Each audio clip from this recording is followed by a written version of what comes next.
Good evening, Blues, and a very, very, very happy New Year to you all.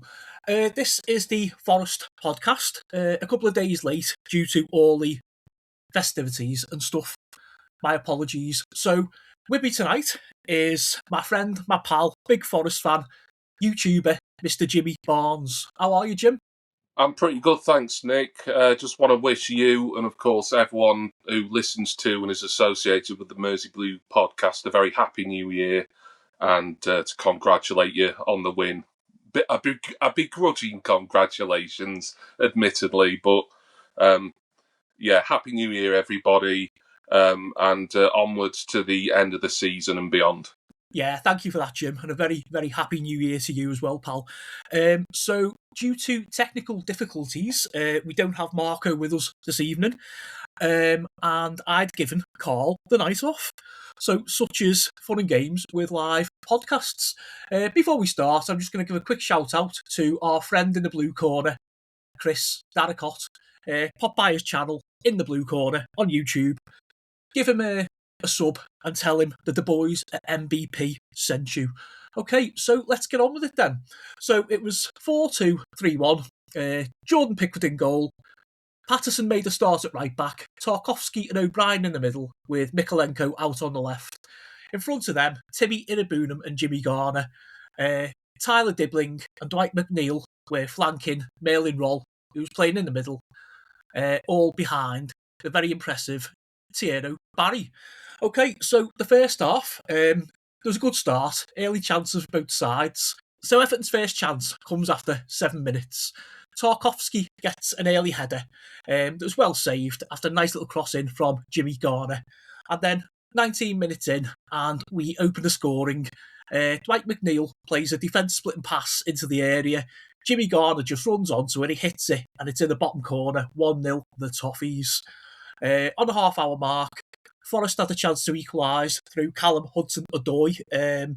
He shot wide from inside the 6-yard box. That was a little bit of a let-off for Everton. And then just before half-time, a big Jordan Pickford save kept Everton's lead from a Zinchenko free kick. Half-time, Forest 0, Everton 1. Jimmy, give me your thoughts. Not a lot to say regarding Forest here. They were sluggish throughout this half, really, and throughout the whole game, in my opinion.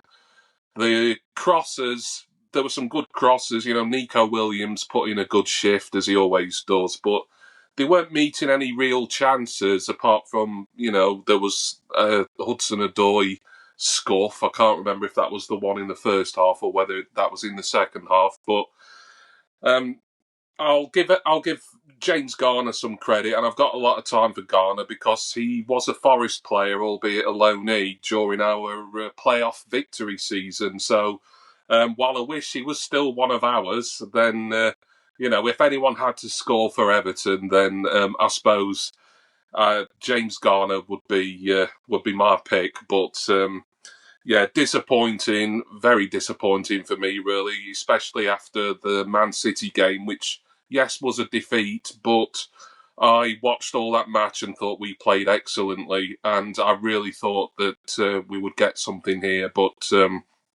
we'll see in the second half, I suppose. Yeah, absolutely, mate. Good points, and nice to hear the Forest perspective.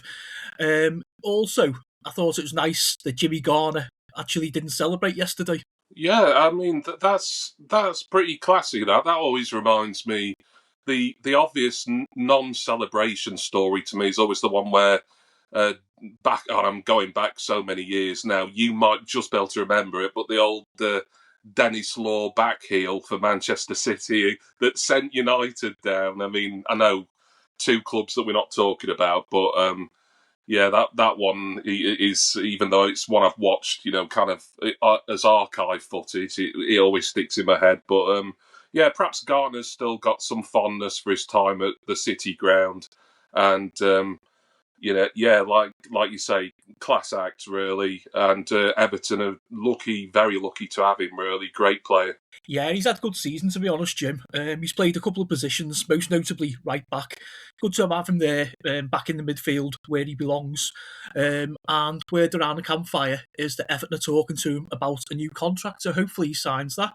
So from one class act to another, let's go to our sponsors, the amazing Andy's Man Club. Life is hard, and we all have bad days. There are times when we feel we can't cope. This is the time we need to reach out and talk to someone. Andy's Man Club offers local support groups nationwide, running every Monday from 7 p.m, except on bank holidays. In these groups, men can open up about the issues affecting their lives in a safe, non-judgmental environment. Our clubs are designed to be free of pressure. There is no obligation for men to speak, they can simply listen if they wish. Find us today at www.andysmanclub.co.uk. Help one guy, save one life. Andy's Man Club, it's good to talk. Welcome back, Blues. That was our amazing sponsor, Andy's Man Club. Remember, lads, it's good to talk, don't hold it in. Okay, so the second half, I felt it was a good start for Forest. They had a couple of early chances, half chances, and then on 66 minutes, I thought Forest's best chance to get back into the game arrived. Morgan Gibbs-White, he missed a big chance. He headed wide from a Nico Williams cross. 72 minutes, Jack Grealish comes on for Nathan Patterson, and 73 minutes, literally a minute later, James Tarkowski heads wide for another brilliant Jimmy Garner cross. He was everywhere, Jimmy Garner, in this game. We should really have doubled the lead there, but hey-ho, que sera. 79 minutes, Everton put the game to bed, making it 2-0. Thierry Barry, he has the ball on the halfway line. He passes it out wide onto the wing. Jimmy Garner just carries the ball forward before playing a perfect pass back to Barry, who was run onto the area. He just looks up, then buries the ball in the bottom corner. 2-0 Everton, game over. Late substitution for Everton. Beto comes on for Barry on 85 minutes. Everton see out the remaining 5 minutes, sealing what I think is a brilliant win and a valuable 3 away points. Full time, Forest 0, Everton 2. Jimbles, give us your thoughts on the second half. Today was the day I was really hoping to be able to be a bit more smug and say, yes, Forest got the 3 points after our loss to Everton on Merseyside a few weeks ago, but it was not to be. Everton have got 6 points from us this season, and I have to say, well deserved for them, really. Barry's goal, Zichenko not quick enough to defend it and do anything about it. I reiterate my point in the first half that Forest just generally seemed a bit sluggish. There were some good crosses coming in. The transfer window's open. I think we desperately need a centre forward, a striker. I think Chris Wood is due back from injury pretty soon, if he's not already back and at least training. But with the best will in the world, much as I love Woody, you know, he's not exactly a young player anymore, and we need to be getting a younger and hungry striker to be meeting some of those crosses that are just going nowhere. So, from a Forest fan's perspective, yes, it's been a very disappointing Christmas and New Year run, and after West Ham picked up a point recently, then it's the gap between us has been cut to 4 points, and we're still in that relegation dogfight. I thought that we'd do well, at least against Everton, and get something out of that game. And like I say, Man City, we had a brilliant performance, and we deserved at least a point from them. But it wasn't to be. We've got a couple of tricky away games coming very soon. I'm not confident going away to Aston Villa because they're in some phenomenal form right now. Then there's away at West Ham. I mean, maybe we can get something from there.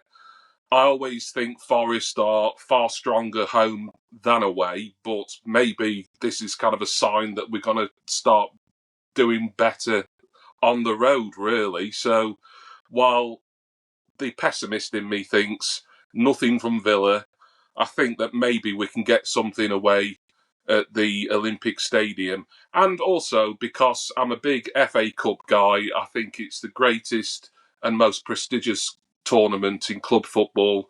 I'm really looking forward to the third round of the FA Cup. I love the FA Cup. It's got so much history.